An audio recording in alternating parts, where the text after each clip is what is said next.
It is an important day in Raid Shadow Legends because we finally know what the holiday fusion is going to be and have it officially confirmed. Now, we've been kind of saying expect a holiday fusion to be coming in the middle of December. They always have every year since Raid came out, but it is nice to finally know that it's going to be happening. So what I like to do for every fusion is before I start seeing what people in the community are saying or seeing what people in the content creator community are saying, I want to get my first impressions out there that are completely uncorrupted by any other opinions going on. And then down the road, I can see where I agree or disagree with others. So what I'm going to do in this one is go over my first initial impressions, and we'll kind of grade the different abilities here for the Fusion Champion, and then also give an overall grade of what I think their potential is going to be. And I say potential because we can't see the base stats and the multipliers and some of the stuff that we're going to need to find out from the test server to get a more accurate grade of them. But you can usually get a pretty good idea of if they're going to be realistically good or not, and how they're going to kind of fit in the meta just as you kind of go through and read stuff. So that's what we're going to do here in this one. Let's get started. So, okay, first of all, the fusion is going to be starting on Thursday, next Thursday, about exactly 1 week from now. And we've got Blizaar the Howler. Very hideous looking holiday champion there. You get the wreath on the shield, the Ogren tribes, the antlers, and the whole kind of frost theme going on. And then down below, we've got the animated clip playing to show you kind of what it's going to look like in game. So, okay, I haven't looked at any of this yet, but we've got attack 3 turns at random. Okay, Fire Knight options, each hit 40% chance to place a freeze. Really good A1 for anybody that's struggling in the Fire Knight hard section of the game. You get that triple hitter and then also the chance to freeze there on the default. And you can buff that up to a 50% chance there with some books. First of all, what are the books at? We've got the 3 plus 2 is 5, plus 5 is 10. 11 books is a little bit rough. Let's write that over here. 11 books. It's about average. Raid typically is in the 8 to 12 range for legendaries. So 11, 10 or 11, kind of the average there. Remove any. So first of all, this book's to a 3-turn cooldown. Let's write that here. This book's to 3. This one books to 4. Okay, so it's not a 3-3 rotation. And then we've got, I'm going to guess before I even read the rest, it's got some sort of reset cooldown of an ability or turn meter manipulation or grant extra turn, something like that. Whenever you see a 3-4 rotation, there's some sort of mechanic like that baked in. So remove any stun, so the CC type stuff from all allies. Okay. So gonna be a good counter for like go second teams that CC you. You can kind of cleanse all of those CC. Then we place increased defense on all allies for 2 turns and grant ally protection. Okay, so possibly like ally protector on a 3-turn cooldown for like clan boss compositions, and removing the CC and increasing defense. Pretty solid for a tanky team. Then we've got the, attack all enemies, and then it can book up to a 100% chance of placing a freeze for 1 turn. And there it is. And also can book up to a 100% chance of decreasing turn meter of all enemies by 30%. That's pretty solid, because if you're hitting 4 enemies, you get the equivalent of over a full turn meter there by taking the turn here, and that's why it's a 4-turn cooldown and not a 3-turn cooldown. And then you can also do the AoE CC. If this hits decent, that's actually a pretty solid ability there. And then we've got the passive down here, where whenever an enemy tries to place a freeze on this champion, it instantly transfers it from this champion onto that enemy. Good Torment counter there in the arena.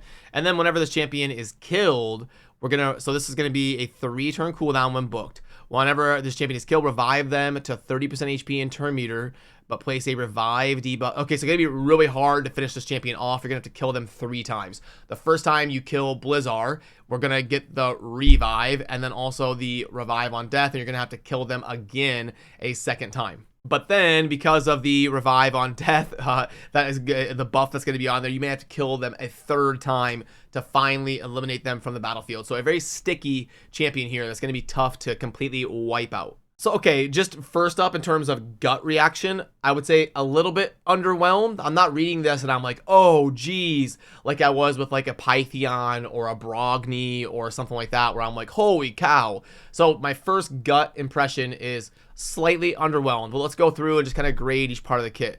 Triple hitter, can play CC, decent percentage there for CC, 50%. I'd go like a B there, B minus, something like that on the A1. The A2, you can remove CC, but not all debuffs.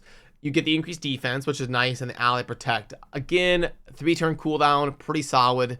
I'm going to go like a B. That can be used in like clan boss compositions as the ally protector and kind of good in those go second teams that get CC'd. Then this one's pretty good. I think this is the calling card here. You got the AoE damage. If it hits hard, that'd be great. You can also do AoE CC and AoE decrease turn meter. So yeah, I'd probably go like a B plus on this. And then the passive, I mean, it's annoying. Is it gonna like swing the battles wildly? Is it? Probably not. Is it going to provide consistent value like a Duchess, just reducing damage taken for your whole team? Probably not. But yeah, again, freeze, that's pretty niche. And then when they're killed, it's only 30%. The revive on death for 1 turn.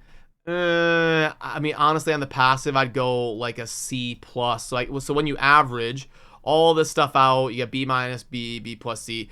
We're grading out to like a B or B minus overall. And I've been wrong before, so this is not to say this is perfectly right. This is just me first pass at reading the kit and the things that are hitting me as a first impression of the champion. But we'll definitely get some polling over on the community tab, and then I'll also touch base with some other creators and other people on the team to see where their thoughts compare to mine. And we'll also do some testing on the test server and see what the multipliers are. Like, does the AoE hit hard, or is it a wet noodle? These are things that we have to know when we're grading these abilities. And then, are the base stats going to scale well with gear, or is he really slow, like a 82 base speed or like 16k base HP? There's some things that can throw off the grading for sure. But if everything is kind of normal and what we expect, I'm thinking like a B minus kind of champion. And I always do one of my polls over on the community tab as well, where I ask if people are going to be going after finishing the fusion or not. And I'm going to guess for this one, I'm going to guess it's 30% yes, 70% no. Well, I mean, that might be a little bit low. I'm going to go 40-60. I'm going to go 40% of people say yes and 60% of people say no. We've seen ones that are very, very sought after, like Python, and we've seen ones that get almost universally skipped and are all the way down at like 8% participation rate. So I'm thinking this one will be about 40% yes, 60% no. While we're here, just some of the other stuff to keep an eye on in game as we round into the fusion launching next week is right now this weekend we've got the 2x Ancients going on in game with the bonus chance to summon Elva. I did go over that in a dedicated video. Just be careful on YOLOing all of your shards. If you do want to go after the fusion champion, obviously you don't want to end up in a situation where you can't chase the champion chases and the summon rush and the stuff going on there for the fusion starting next week. But we do have this champion chase tournament where they've got a bunch of snow points all the way up to 4,200. It's 2x Ancients, and if you pull Ancients, you're going to be getting, what are they on here? Oh yeah, these are going to be the ones that are based on the champion and not the actual shard you pull. So during a 2x Ancient, you're probably going to be averaging about 70 points per shard. So if I back out of here and I go with the 4,200 divided by 70 means about 60 Ancients to finish this off. If you get bad luck, it could be 70 or 80. Just kind of depends on how many epics you're pulling here. If you get a legendary, that would obviously be a big boost. This is kind of crazy that legendaries are only 500. If an epic is 250, I mean, legendaries are way harder to get. What is it? It's like 1% versus 16%.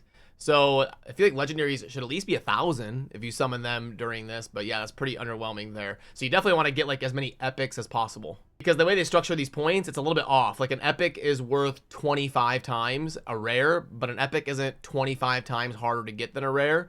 And then a legendary is only worth twice the points, but it's way harder than twice the difficulty to get than an epic. So really weird here. The epics are definitely worth way far away the best kind of ratio for versus points and shards. So yeah, maybe we'll have a video ripping our 60, 70, 80 Ancients or whatever it takes to get this 4,200 points here. Then under the events tab, you do have this winter's path here where you have a few different ways. You can acquire some snow points all the way down here, and then also mythical tomes as well. If you're doing a bunch of dungeon grinding, you'll be able to get that here from the upgrading artifacts and then also getting new artifacts as well. I'll probably have to make sure I complete that over the weekend. Then you also have the artifact enhancement that's going to synergize with that, and you'll want to at least get to the 5,600. The artifact enhancement ones are pretty brutal. Having to get to 5,600 there, I feel like that's a little bit high compared to what events like this have been before. But I guess players is probably thinking, well, it's a void legendary, so we better charge a ton. I don't know, but it seems a little bit brutal there on the 5,600. It stands out to me. Are there any packs in here that make sense? Not really, not really. Yep, the good old snow coin packs there. And yeah, nothing really super noteworthy worth discussing in the shop. So yeah, I appreciate all of you, and I will get some polling up pretty soon here over on the community tab where you can vote on your opinions of the Fusion champion and if you're going to be going after the Fusion and all that good stuff. And then also I'm going to head on over to Twitch. I'll be hanging out live. I'll link to that down below if you would like to pop in and say hi and discuss some of the stuff going on in Raid. Maybe we'll YOLO some Ancients. I don't know. We'll have to see. But yeah, I appreciate all of you. Let me know your thoughts down below, and remember to subscribe on your way out if you enjoy daily Raid Shadow Legends content. I'll see you soon in the next video. Thanks. Peace.